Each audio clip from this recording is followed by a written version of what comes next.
If you would like to learn how to correctly apply all the main log rules using a single question, then this video is for you. By the end of the video, you will learn how to use the product rule, quotient rule, power rule, and the change of base rule to solve this challenging problem. So let's get started. Looking at the left-hand side, we can tidy up a little bit by applying the product rule to log base 5x plus log base 525. That then becomes equals to log base 525x. And then we can apply the quotient rule to rewrite log base 525x minus log base 54 as log base 525x over 4.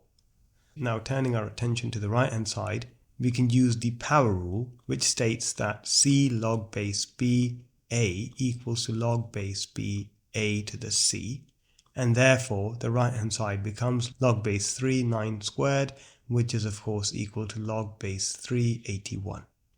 If you're enjoying the video so far, then please support the channel by liking and subscribing. Now we notice that the logs on both sides of the equation have different bases. So we have to use the change of base rule to convert log base 381 into base 5. So therefore that becomes log base 581 over log base 53.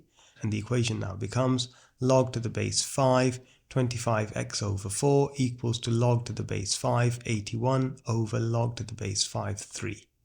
Now we can use the power rule to convert log base 581 to 4 log base 53. And therefore we can cancel log base 53 term on the right, which gives us the equation log base 5 25x over 4 equals to 4.